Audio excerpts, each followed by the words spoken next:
नमस्कार सभी भाइयों को, मैं आप सभी का छोटा भाई साहिल। आज मैं जो टॉपिक लेके आया हूँ ये किसी की डिमांड पर लेके आया हूँ। एक हमारा व्हाट्सएप ग्रुप है, उसी में काफ़ी मेरे बड़े भाई हैं बहुत सारे, तो उन्हीं भाई की डिमांड पे ये वीडियो है। उन भाई का नाम नितिन है, तो नितिन भाई की जो डिमांड थी उसी डिमांड के ऊपर मैं ये वीडियो बनाने जा रहा हूँ। तो जो नितिन भाई की डिमांड थी वो ये थी कि साहिल भाई इस टॉपिक के ऊपर वीडियो बनाओ कि सपने में खुद के ऊपर सवारी देखने का क्या अर्थ है। तो मैं ये तो बताऊंगा ही बताऊंगा कि खुद के ऊपर सवारी देखने का अर्थ क्या है। मैं ये भी बताऊंगा कि आप अगर किसी और के ऊपर भी देख रहे हो तो उसका क्या अर्थ है। ठीक है मेरे भाई, तो वीडियो में अंत तक ज़रूर बने रहें, स्किप ना करें बिल्कुल भी, क्योंकि स्किप करोगे कुछ समझ नहीं आ पाएगा। वीडियो अच्छी लगती है लाइक शेयर कमेंट करके ज़रूर बताना। और 1000 सब्सक्राइबर होने वाले हैं, तो प्लीज़ ज़्यादा से ज़्यादा सब्सक्राइब कर दो, जल्दी हो जाएंगे, 50-60 रह गए। और कमेंट करके ज़रूर बताओ कि कहाँ से देखते हो वीडियो। चलो तो शुरू करते हैं।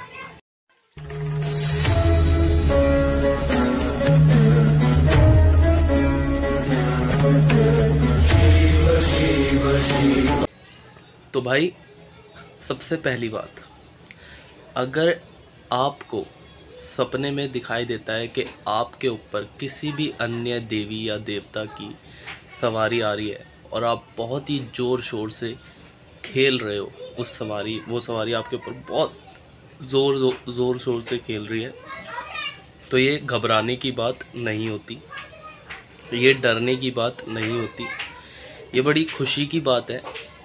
कि इसका मतलब ये है कि आपके ऊपर उस देव या देवी की मेहर है और वो आपको अपनी भक्ति में लाना चाहते हैं, आपको अपनी सेवा में लाना चाहते हैं। और वो कभी इन फ्यूचर वो आपके शीश पर ज़रूर आएंगे और फ्यूचर में वो आपके ऊपर उनकी सवारी ज़रूर आएगी।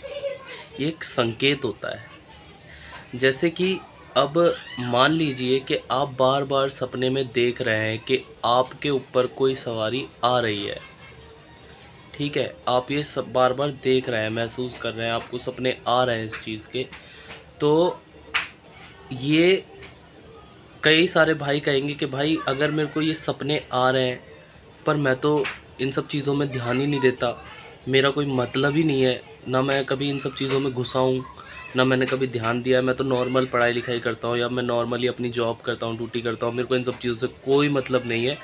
तो भाई संभलो थोड़ा सा।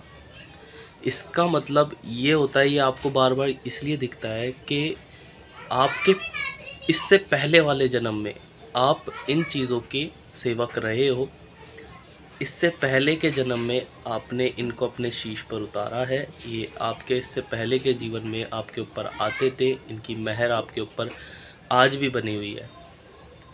देखो क्या होता है कि शरीर मरता है, आत्मा नहीं मरती। और ये तो देव हैं, ये तो पता नहीं कितने पीढ़ियों से आ रहे हैं, ठीक है। तो ये आपको आभास कराते हैं कि आप पहले इनके सेवक थे और इनकी मेहर आपके ऊपर आज भी है। आप इनकी सेवा में जाओ, इनको पूजो, इनको अपना मत्था दो, तो ये जल्दी आपसे प्रसन्न होंगे और इन फ्यूचर कभी ना कभी ये आपके शीश पर ज़रूर आएंगे, ठीक है। अब जैसे कई सारे भाई मेरे ये भी कहेंगे कि भाई मैं तो इस देव को पूछता हूँ पर जो देव मेरे शीश पे सपने में खेल रहा है वो कोई और देव है, तो मैं तो उसे पूज भी नहीं सकता, तो मैं क्या करूँ।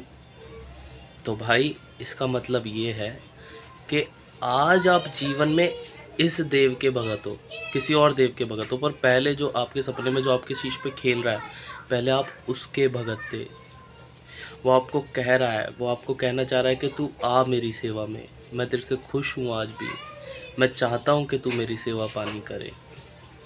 तो ये बड़ी खुशी की बात होती है, ये बहुत ही खुशी की बात होती है कि कोई देव शक्ति, कोई देवीय शक्ति आप पे प्रसन्न होती है और वो चाहती है कि आप उनकी सेवा में जाएं, ठीक है। और जैसे कि मैंने अपनी वीडियो में शुरुआत में कहा था कि मैं ये भी बताऊंगा कि आप किसी और के ऊपर भी अगर सवारी देखते हैं तो उसका मतलब क्या होता है। जैसे कि मान लीजिए आप स्वप्न देख रहे हैं कि आपके स्वप्न में आप तो खेल ही रहे हैं, आपके शीश पे तो सवारी है ही है। किसी आपकी कोई महिला है जिसे आप जानते हो या नहीं भी जानते, उस महिला के शीश पे भी सवारी है। या कोई व्यक्ति है, कोई आदमी है, उसके शीश पे भी आपके सामने सवारी आ रखी है। तो वो शक्ति आपको अपने साक्षात दर्शन दे रही है उसमें, समझ गए। और मान लीजिए जैसे आपके ऊपर किसी और अन्य देव की सवारी है और जो सामने महिला बैठी है उसके ऊपर किसी और अन्य देवी की सवारी है। तो जिस शक्ति के आप भगत थे वो तो आपको अपने खुद आपके शीश पे ही अपने दर्शन दे रही है, पर जो सामने वाली औरत या आदमी पे खेल रहा है वो आपको वो जोड़े की चीज़ दर्शन दे रही है कि आप इसके संग इसको पूजा करते थे। तो ये बहुत ही खुशी की बात होती है कि वो शक्तियाँ आपको दर्शन देती है, आपको महसूस कराती है कि वो आपके साथ है और वो चाहती है कि आप उनके पास जाएं, उन्हें पूजें, उनका नाम जप करें। आपका बेड़ा पार ज़रूर होगा, उनकी मेहर आप पे हमेशा बनी रहेगी। ठीक है। कई सारे मेरे माताएं बहनें या कई सारे मेरे भाई बंद देखते होंगे सपने में कि आपके ऊपर कोई खेल रहा है और आप किसी को मार रहे हो, काट रहे हो। तो आपके ऊपर जिसकी कृपा है वो आपकी नेगेटिव एनर्जी जो आपके संग होती है वो उनका संहार कर रही होती है। वो आपको बता रही होती है कि तू घबरा मत, मैं तेरे संग हूँ। तो इन चीज़ों को ऐसे देखो तो ही आप सबका भला होगा। और ये बहुत ही अच्छा सवाल था नितिन भाई का। तो नितिन भाई, ये छोटी सी जानकारी थी मुझे जो मैंने आपके लिए शेयर करी। अगर वीडियो अच्छी लगी हो तो कमेंट करके ज़रूर बताना। Thank you for watching. जय श्री राम।